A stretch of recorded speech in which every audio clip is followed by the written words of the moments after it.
Hi, welcome to This Week in Baltimore, Eating with Richard Gorelick. I'm Amanda, this is Richard. You can join us here every Thursday at 12:30 to talk about everything food-related in Baltimore. This week is brought to you by Eddie's Roland Park, your neighborhood gourmet grocer on Roland Avenue and North Charles Street in Baltimore. We're happy and giddy because Pressbox has been having a party all morning, so it's just been a big old jam. Pressbox. I mean, you should. Well, you don't. I don't have to do anything. So more shares offices and publishers and partners and this podcast. Yes, studio. and Glenn Clark Radio. Glenn is the guy we're often talking to off camera. He's not off camera right now because Kyle is. Hi, Kyle. But Hello. So Glenn has a live holiday broadcast every year. He just finished. We kicked him out. It's our turn now. But and then there was a party with like a morning. People were drinking in the morning. But that they had a house cocktail that was cider and what was that? Cider and what? Caramel vodka. Caramel vodka and cider. I didn't try that because that sounds way too sweet for me. Caramel vodka. Yeah, wow. But there was also some mac and cheese that was the bomb. You told me about the mac and cheese before I got my hat off. I didn't even have my hat off. I walked into the office suite and Amanda grabbed my lapels. The bomb, and I ate it all. No one else got any. You shut me. Oh, well, Kyle got some, apparently. Chick-fil-A does good work. See, there you go. All right, but they're not our sponsors, so we're not going to talk about that anymore. So talk to us. What are we going to talk about today? You know, I was thinking about holiday parties. Having a party in a restaurant. Oh, right. Whether it's for your office or whether it's for, rehearsal dinner. Mm-hmm. That's a little bit different, I guess. Or engagement party. Just any big group of people in a restaurant. And I'll make a distinction. Yes.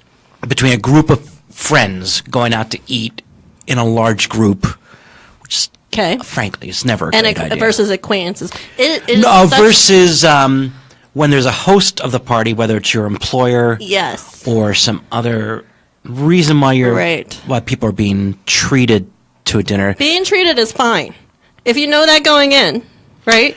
Sure. If you're being treated, good, sure. You're being treated. But there's people sometimes just want to go out in large groups of people, and they expect to be able to get a large table to accommodate like 20 people and then have pay separately. What we're really talking about is when a group of tables is under the same kind of auspices and like someone is paying for the dinner.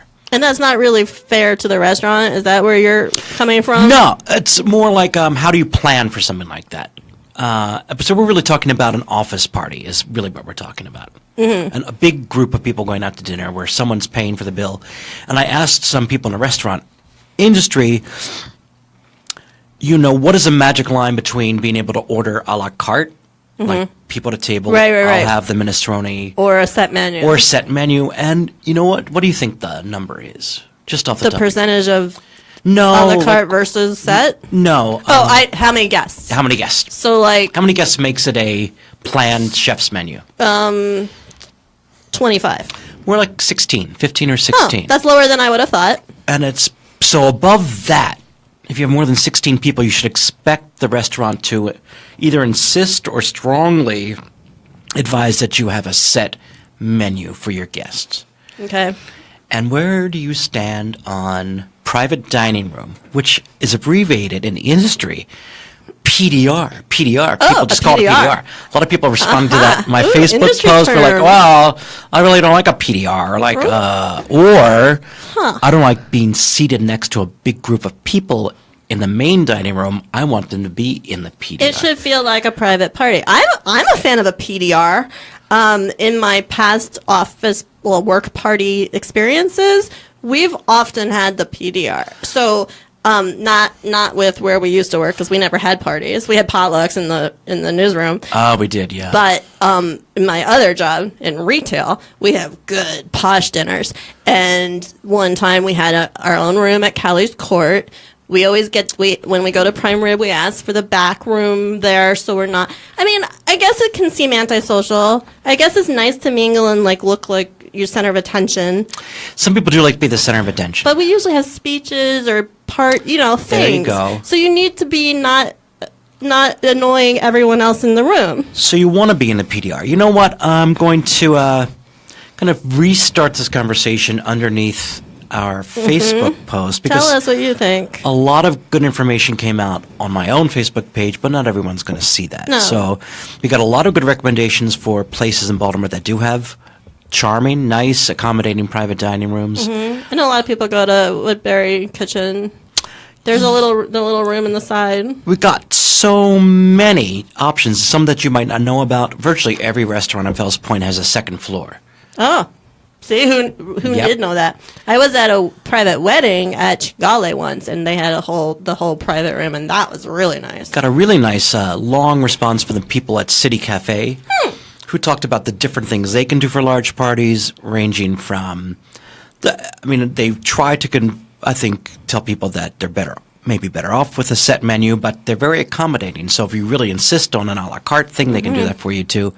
It's a lot of preparation, a lot of work goes into accommodating large groups of people. Yeah. So and because you don't get your food at the same time.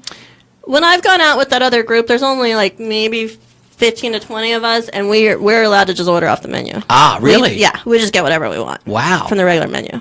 Where was that? I can't tell you right now. Oh, I'll tell you later. it's fancy. Yeah, they do good dinner parties. So we'll give you more information, like under the Jay Moore Facebook post. We will. Yes. We'll So tell you more our office party, which I hope you've gotten your invite. If not, it's forthcoming. Did you? You got it? So it's next door at La Cuchara, right. which is apparently what they did last year. I wasn't here, so that I should didn't be know. good. It should be nice. My brother threw I think it's himself past hors d'oeuvres, a maybe. birthday party at Zorba's in Greektown. Oh, how was that? Really good. Family style. So things are served family style. Okay. Oh, yeah, so everything's just out, and you just go get. You actually sit down. I mean, family. I called it a buffet, that's and a my buffet. sister-in-law corrected me. It was not a See, buffet. I get you. So big plates of things are served, and you serve yourself from the That's big nice, plates. and it just keeps passing. Yeah. I like that. That really, really, really, really worked out well. Here's the other tip for office parties. Yeah. January. That's when ours is. See? January's so smart because It's easier to restaurants schedule. really want you in there. So much more relaxing. You probably can get a slightly better deal on things because Yes, it's January. and no competition, and No, it's it's a little really late. hard to schedule. I mean, if everyone's having the same party the same week, you can't go to all of those. It's true. So January is when people need to be out of the house. Dark days. Hey, if you just got here, You are watching This Week in Baltimore Eating with Richard Gorelick.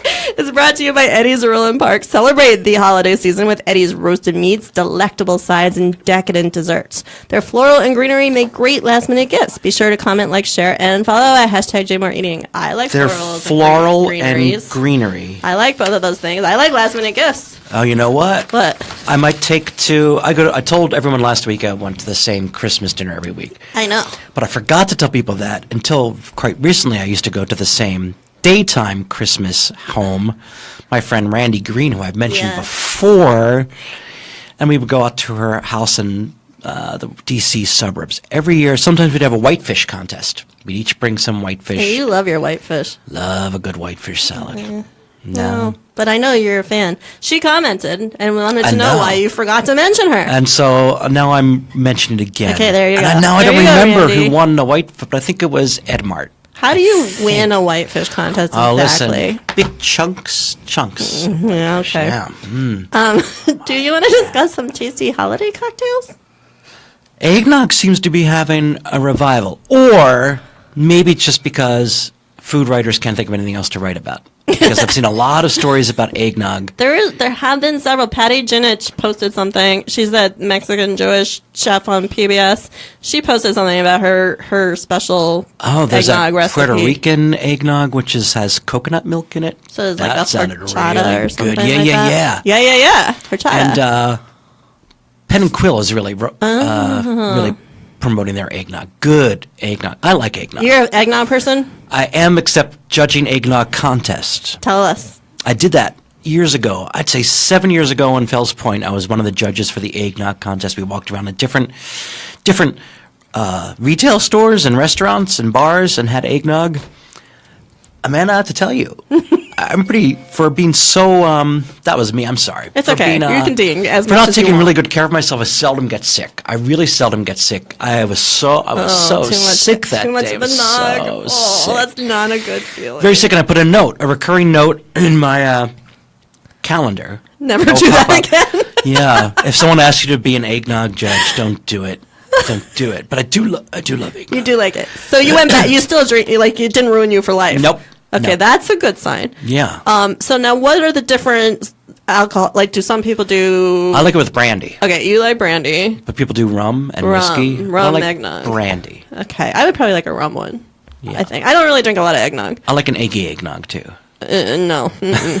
Frothy. Does it get frothy when it's eggy? I don't know how to answer that question. Okay, you don't have to answer that question. But punt it. what else makes a good holiday drink? Like a toddy or a Or a holiday punch. log or a punch. Ooh. I think I'm a punch person. I like a big punch with sherbet. Sherbet in it. Yes, that's like such a good American. 7-Up? 7-Up yes, and sherbet? that is so I classic. really love that. That is a classic thing. Ooh, I hope someone's serving that Ooh, this year. I really want that. We should have a little bubble over our heads right now showing that.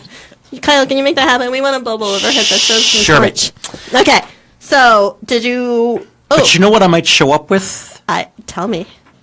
A Yule log from Patisserie Poupon. Oh, that sounds lovely. If you go to Patisserie Poupon's website and like dig in a little bit, you can see the Yule logs. Do you have to order those There's ahead of some- time? Do they run out? You have to order it by the 23rd Saturday. No, maybe by tomorrow, I think. I saw a little post that the Charmery had a peppermint ice cream pie thing. Oh. I know. I wanted to run over there and get it. I'm sure they're gone by now. They said there was a limited amount. Well, the Christmas dinner I go to, the Dicks usually bring dessert. Okay, so That's their name. So They're the are you Dicks. gonna? I get it. But are you Yeah, gonna? they're the Is it gonna neighbors. ruin it if you show up with your bouche de Noël? I don't want to without asking. Right, because I'm you gonna don't ask want to first. upstage that. No, I don't want to upstage the Dicks. Right. I've gone to Dangerously Delicious and picked up pies before for holiday. I gotta things. ask first. But I What? don't like asking for permission. You know that about me. Well, let's just pretend like you just asked right now. Everyone okay with Richard bringing dessert to his thing? Thumbs up right now. Steve, We're all okay with Steve, it. if you're watching this, Say yes. Say yes, ask Steve. Dory if I can bring a Yule log. He really wants to. It's gonna be good. You can have Just don't wanna extra make the dessert. Dicks Well, that's mad. not I a don't wanna bad make thing. the Dicks mad. So anyway, before we go, do you want to tell us what's new around town this week? Oh, you know, one of my favorite people in town, Doug Wetzel from Gertrude's. Doug, Mm-hmm. oh gosh, he's such a great guy. Has a side project called Donut Stop Believin'. I love a which word pun. pops Food up. Pun. Pops up occasionally at the 32nd Street Market, also known as a Waverly Market. The last pop-up of the year is Saturday morning. Okay. And totally go and support that because all the proceeds go to Movable Feast. Nice. Yeah. Okay. And what about this thing that's happening at Four Seasons? My gosh, a new I wanna restaurant's go there. opening on the 29th floor next Wednesday. I believe it's called The Bygone. I really want to go. All I've seen is photographs. But it's like a speakeasy-ish, sorta. I think speakeasy is not quite the vibe, but Old-fashioned drinking parlor, yeah, like private club vibe. It looks like. and it's probably got a great view. It's I would supposed to be imagine. a dizzying view. Oh, It's a I want dizzying to go view. there. Somebody take me there. Thumbs up if you want to take Amanda to Bygone. All right, are we wrapping up? You Yeah, got let's anything wrap else? up. We All talked you and talked and guys, talked and like, talked. tell us about how you do your holiday office party. What's right? What's wrong? What works? Yeah, holiday where you office go. parties in restaurants. How do you plan that out? Are you in charge of planning it? I Are hope you? not, because that's a horrible job. Do you poop out at parties? You can't ever please everyone or anyone. Just give them more booze. All right, that's it for us today. Tune in every Thursday at 12:30 for This Week in Baltimore Eating, which has been brought to you by Eddie's of Roland Park, your source for quality prepared foods, deli sandwiches, fresh produce, and unique gifts. Learn more at eddiesofrolandpark.com. Follow us at #JMoreEating. Tell your friends. Have an amazing holiday, whatever you're celebrating. Next week, we're going to have my friend, partner in crime, Jonathan Monroe. here. Nice. So definitely tune in for that. That's going to be Yes. a good show. I won't be here, so it'll even be more amazing. Amandalous. We're going to go now. Bye, Amanda. Cheers. Bye.